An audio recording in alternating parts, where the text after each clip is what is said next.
आधी रात का वो फ़ोन जिसने एक बेटी की ज़िंदगी बदल दी। पार्ट 5। आराध्या के पैरों तले ज़मीन खिसक गई। उसकी सांसें तेज हो गई। सामने खड़ा आदमी धीरे धीरे मुस्कुरा रहा था। उसकी आंखों में अजीब सा दर्द और गुस्सा दोनों था। डर गई?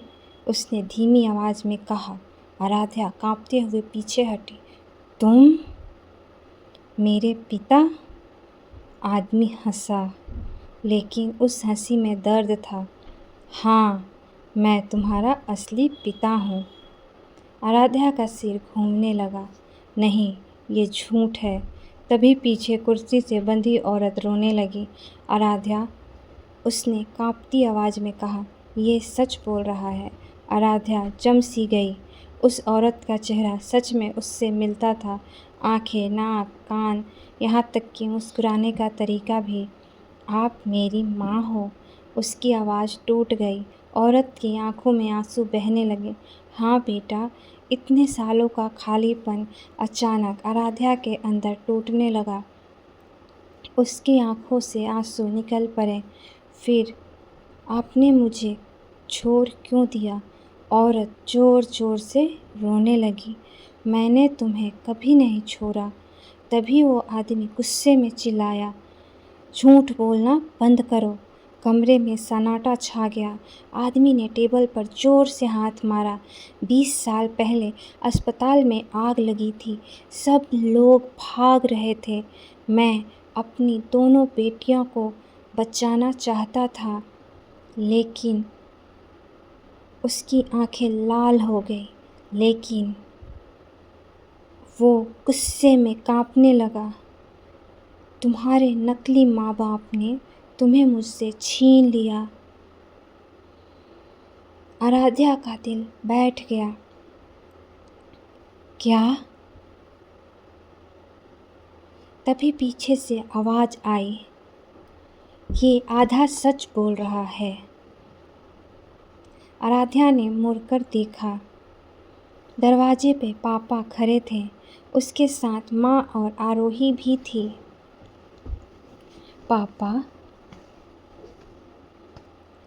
पापा धीरे धीरे अंदर आए। 20 साल पहले मैंने गलती की थी, उन्होंने भारी आवाज़ में कहा। लेकिन तुम्हें चुराया नहीं था बेटा। असली पिता गुस्से में हंसा। अच्छा, तो सच बता दो। कमरे का माहौल और डरावना हो गया। पापा कांपते हुए बोले, उस रात अस्पताल में आग नहीं लगी थी। आराध्या की सांस रुक गई। क्या मतलब?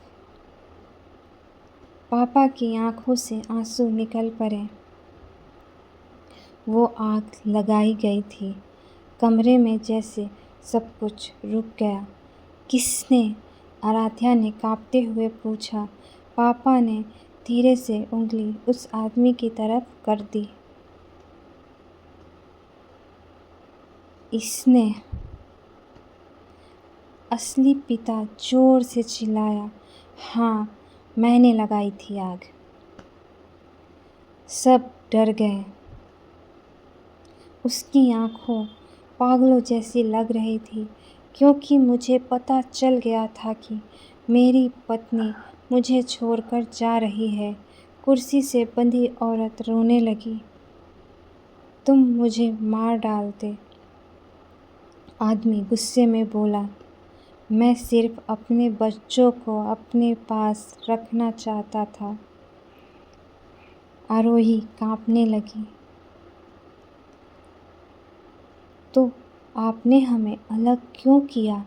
आदमी अचानक चुप हो गया। कुछ सेकंड बाद उसकी आंखें भर आईं, क्योंकि एक बच्ची खो गई थी। आराध्या का दिल रुक सा गया। क्या? आग और भगदड़ में मुझे लगा कि तुम मर चुकी हो।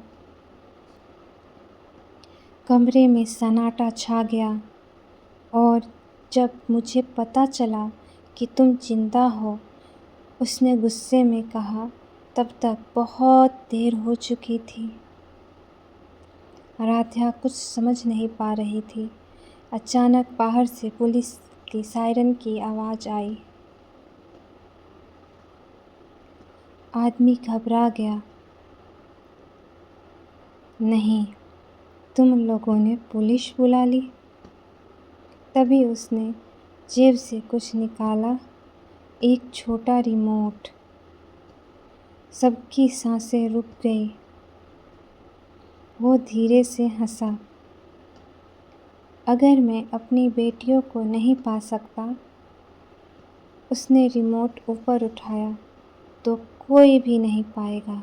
अचानक पूरे बेसमेंट में बीप बीप की आवाज़ गूंजने लगी। आराध्या की आंखें डर से फैल गई। दीवार पर लाल लाइट जलने लगी। बम? पूरा बेसमेंट हिलने लगा और तभी आरोही चीखी, भागो! Part 6 is coming soon. Thanks for watching. Subscribe for new videos. Thank you.